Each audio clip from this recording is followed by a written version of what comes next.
अरे हम तो फकीर आदमी हैं, झोला लेके चल पड़ेंगे जी। हमारे प्रधान सेवक, हमारी वर्तमान सरकार, इनके मंत्रीगण, ये सब तो झोला उठाकर चल देंगे। भला हमें किसके भरोसे छोड़कर? इन रक्त पिपासु पूंजीपतियों के, कॉर्पोरेट्स के भरोसे? एक दिन ये भी चल देंगे। ये कॉर्पोरेट्स, ये पूंजीपति जितना चूस सकते हैं चूसेंगे, जितना समेट सकते हैं समेटेंगे, और फिर सब कुछ समेट कर सूटकेस भरकर चल देंगे विदेश।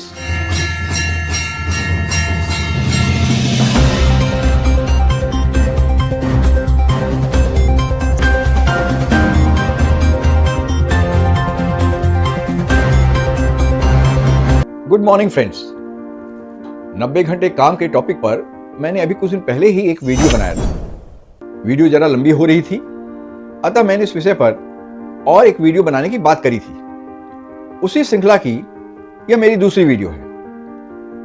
90 घंटे काम या फिर 70 घंटे काम, ये काम करने की बात यूं ही नहीं कही गई है, यह जुमला यूं ही नहीं फेंका गया है। इस वक्तव्य के पीछे इन सीईओज, कॉर्पोरेट्स की कुछ दूसरी ही मंशा है।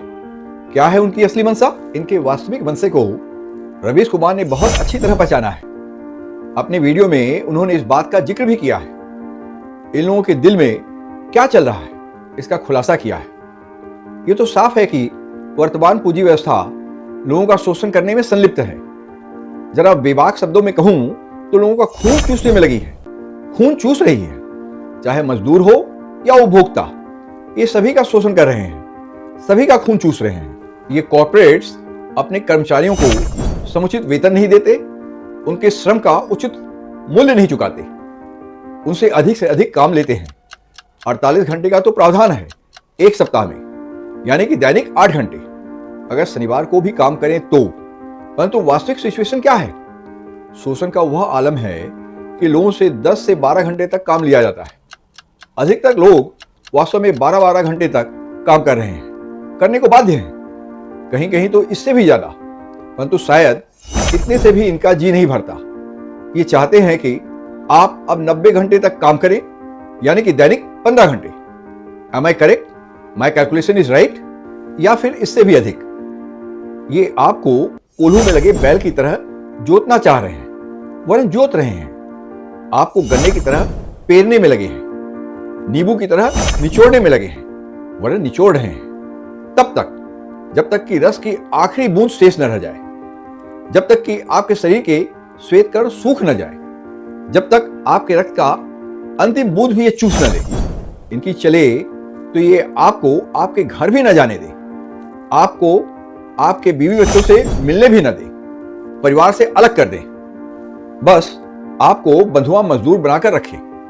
उधर आम जनता, जो कि इनके माल की खरीदारी करती है, इनके फैक्ट्रियों में बनने वाले वस्तुओं का वास्तविक उपभोक्ता, यानी कि आम जनता, जिसमें इनके फैक्ट्री, ऑफिस और घर पर काम करने वाले कर्मचारी भी शामिल हैं, उन्हें भी कहां राहत? ये तो उन्हें, यानी कि आम जनता को, अपना सामान, माल, सब कुछ बहुत ही महंगे दामों पर बेचने में लगे हैं। फिर चाहे खाद्य पदार्थ हो, आपके कपड़े हो, दवा हो, मकान हो, कॉर्पोरेट हॉस्पिटल्स, नर्सिंग होम्स का खर्च हो, सब कुछ, या फिर नाना प्रकार के लैब टेस्ट हो, पब्लिक स्कूल्स की ऊंची फीस हो, कोचिंग क्लास की फीस हो, या बच्चों की शिक्षा का खर्च, सब कुछ। सरकारी व्यवस्था है कहां? मैं शिक्षा व्यवस्था की बात कर रहा हूं। जो भी इक्का दुक्का है, वहां पर शिक्षा का स्तर बिल्कुल ही बकवास। सरकारी इलाज की व्यवस्था भी कहां है? सारी सरकारी व्यवस्था चरमरा गई है, समाप्त हो गई है। सब कुछ कॉर्पोरेट्स के हाथ में दे दिया गया है, बेच दिया गया है। Schools, college, hospitals, food marts, shopping stores, airports, railways, mines, सब कुछ इन्हें दे दिया गया है, वरन गिफ्ट कर दिया गया है। इन सब पर इनका आधिपत्य हो चुका है। पड़ोस के लाला, मनिहारी की दुकान, यानी कि मोदी, अपने दामोदर भाई, नरेंद्र भाई मोदी नहीं, छोटे मझोले दुकानदार, सभी रो रहे हैं। इन्होंने सबका काम छीन लिया है, सब कुछ छीन लिया है, बस सबको मजदूर बनने पर विवश कर दिया है। बल्कि मजदूर बना लिया है, शेष जो बच गया है उसे भी बेचा जा रहा है और ये खरीद रहे हैं। शोषण का वह आलम है कि अब हम इनके गुलाम बनते जा रहे हैं, वरन बन गए हैं। अंग्रेजों की गुलामी से निकले तो अब कॉर्पोरेट्स गुलाम बन गए हैं। यह है हमारा इकोनॉमिक रिफॉर्म मॉडल और इकोनॉमिक पॉलिसी। बाजारवाद, पूंजीवाद का नग्न नृत्य, तांडव। हमारे प्रधान सेवक ने तो अपनी मंशा जाहिर कर दी है। अरे हम तो फकीर आदमी हैं, झोला लेके चल पड़ेंगे जी। हमारे प्रधान सेवक, हमारी वर्तमान सरकार, इनके मंत्रीगण, ये सब तो झोला उठाकर चल देंगे। भला हमें किसके भरोसे छोड़कर? इन रक्त पिपासु पूंजीपतियों के, कॉर्पोरेट्स के भरोसे? एक दिन ये भी चल देंगे। ये कॉर्पोरेट्स, ये पूंजीपति जितना चूस सकते हैं चूसेंगे, जितना समेट सकते हैं समेटेंगे, और फिर सब कुछ समेट कर सूटकेस भरकर चल देंगे विदेश। अरे बाप रे, ये तो धोती खोल रहा है। सरकारी तंत्र कहें तो ब्यूरोक्रेट्स, जज मुख्तार, प्रख्यात क्रिकेटर्स, सेलिब्रिटीज, ये सबों को विदेश में ही बसना है। इस देश से सब कुछ कमाने के बाद, देशवासियों से सब कुछ निचोड़ने के बाद, उनका खून चूसने के बाद ये सब तो चल देंगे अपनी सपनों की नगरी में, अब्रॉड, इंग्लैंड, अमेरिका, दुबई या सिंगापुर, और रह जाएंगे तो सिर्फ हम और आप, यानी कि आम पब्लिक, इस देश का पुनर्निर्माण करने के लिए, इसे वापस सजाने संवारने के लिए। पहले अंग्रेजों ने लूटा, वे सब कुछ समेट कर चले गए, अब ये लूट रहे हैं, ये भी फिर निकल लेंगे सब कुछ समेट कर। कोई झोला उठाकर चल देगा तो कोई सूटकेस पैक कर। फिर इनके लिए क्यों खून जलाना, इनके लिए क्यों मरना खपना? आप इनके भरोसे मत रहिए, इनके हाथों में अपनी किस्मत के ताले की कुंजी मत सौंपिए। आप अपने पैरों पर स्वयं खड़े होइए। अगर आप शिक्षित हैं, आप में हुनर है, कुछ कर गुजरने की चाहत है, अपनी किस्मत आप खुद लिखें, गढ़ें, अपना खुद का रोजगार करें, बनाएं। आखिर किस तरह? मैं आपको बतलाता हूं कुछ एग्जाम्पल्स। MBA चाय वाला, कुल्हड़मैन, चाय सुट्टा बार, इन सबों के तर्ज पर आप भी अपना काम कर सकते हैं। ऐसे अनेकों मिसाल मिल जाएंगे। Sounds a bit tough no, but it's possible. हाँ, यह मुमकिन है, बिल्कुल मुमकिन है।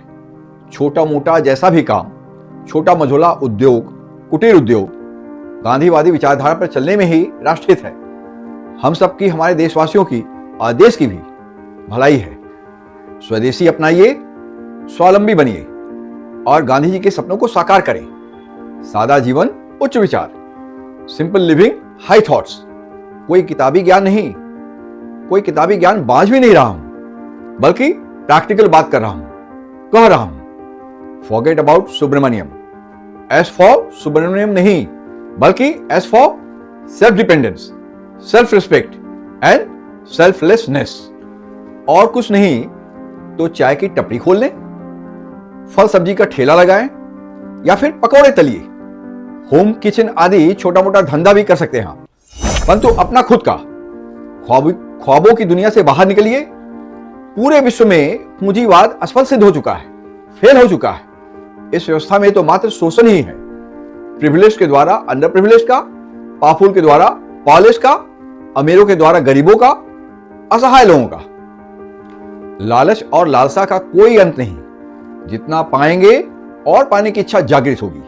बेहतर है लालच का परित्याग करें, जीवन को प्यार करें, अपने जीवन को, अपनों के जीवन को और दूसरों के जीवन को भी। स्वामी विवेकानंद की विचारधारा को अपनाइए। विश्व बंधुत्व की भावना को अंगीकार करें। अपने कर्मचारियों, उपभोक्ताओं, प्राणी मात्र को अपना माने। उनका शोषण नहीं कर, बल्कि उनकी जरूरतों का, उनके भावनाओं का सम्मान करें। देश को प्यार करें, देशवासियों को प्यार करें। देश से पलायन की न सोचे। अपनी धन लोलुपता का परित्याग करें। अपने निजी स्वार्थ को त्याग कर राष्ट्र निर्माण में सहभागी बने और राष्ट्र के विकास में अपना योगदान दें। गांधी जी की विचारधारा पर चलते हुए छोटे और कुटीर उद्योग की स्थापना करें, उनको प्रोत्साहित करें। श्रमदान और श्रमिकों के महत्व को समझें। You got it right. I am talking about dignity of labour. स्वदेशी अपनाइए, स्वावलंबी बनिए और साथ ही सनातनी भी बनिए, क्योंकि ये सब सनातनी विचारधारा के अंग ही हैं। वरन सही कहें तो यही सच्ची सनातनी विचारधारा है और हिंदुत्व भी, वह सब नहीं जो कि आजकल हो रहा है या चल रहा है। Thank you the final wraps. धन्यवाद।